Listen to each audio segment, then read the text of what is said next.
So now let's have a look at the various property types, all right? So what sort of strategy should you be looking at? Now, a lot of people do flipping. We used to do a lot of this when I started the business. We used to buy a lot of established properties. We used to renovate those properties. You can generate an immediate return, but you've got to remember that they can be time consuming. I generally recommend that you usually have a bit of experience before you dive into something like this, or have a friend help you with it. Losses can be incurred, and you do require sufficient funding for these. So they can work, but you just got to be mindful of what you're doing. The other consideration is commercial property. A lot of people ask us about that. The things with commercial and the greatest advantages there are your high yields. So really good rental incomes. The tenants cover all your costs, and you can get long secure tenancies to give you peace of mind. The problems though with commercial, and the biggest one, is leverage. And we talked about leverage earlier. A lot of the banks will require up to a 40% deposit. And the reason for this is they simply see commercial as more of a high risk. Why? Because although you can have long tenancies, it can also take you 6 to 12 months before you even find a tenant. So if you had a 40% deposit in your hand, why wouldn't you just break that up into 10% deposits and maybe go buy 4 residential properties? Something to think about. The other thing to consider is developments. They can work really well. You can get an immediate return on those, or 12 to 24 months in most instances. You can generate a significant profit there. You can also get involved in some syndicates. We do a lot of that with the client. We do a lot of smaller infill type developments with our clients. Some of the cons are though that they can come with a lot more risk. There is a high potential for loss.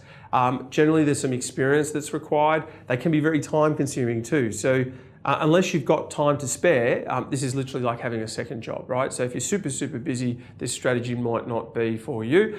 And you need a very strong funding position, all right? Stronger funding position than say just buying a standalone house somewhere.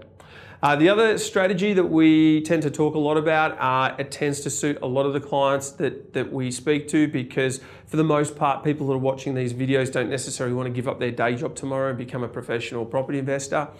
You need to be doing more, but you want to do low risk activities, and you don't want to spend too much time on these activities. So one of the best ways to do it is just buy properties and accumulate them over time.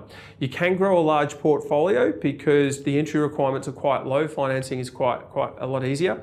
There's less risk involved with these type of strategies, as the banks are telling you. That's why they're prepared to lend you almost 100% of the value. You can build wealth while you sleep. So it doesn't take a lot of your effort. Once you purchase the property, you've got your property manager managing it. There's very little for you to do beyond that point, aside from getting valuations in the future and pulling your equity out. You can get strong returns over time, but that's on the basis that you're building a portfolio of properties. The buy and hold strategy doesn't really work with maybe 1 or 2. It just takes too long. So that's why I'm teaching in this video how to build a portfolio. And you don't require a very strong financial position. All right, so very popular strategy. The other strategy to consider is your dual income or your dual OC type strategies. That's where you can buy a parcel of land and it's got 2 properties on it, generating two rental incomes. So that makes the properties very much cash flow positive, very good for people with low borrowing capacities. The other advantage is you can subdivide some of these. Some of them already are subdivided, or you can subdivide them at a later date. You can maybe sell off one property to pay down the loan on the other, and then make it therefore even more cash flow positive. You've got consistent rental income, because you'd be pretty unlucky if both your tenants moved out, both sets of tenants moved out at the same time. And they're very popular with families too, because sometimes you'll have the family in the larger property next door, and then they might have other family members or grandparents or whatever in the smaller property on the other side. The establishment cost can be lowered too, particularly with dual income, because when you buy it, you're just buying one parcel of land, so you only pay stamp duty once, as opposed to buying 2 properties and obviously paying stamp duty on 2 properties. And if you buy the land first, you only pay stamp duty on the land. You don't pay it on your full purchase price as you would if you're buying an established property.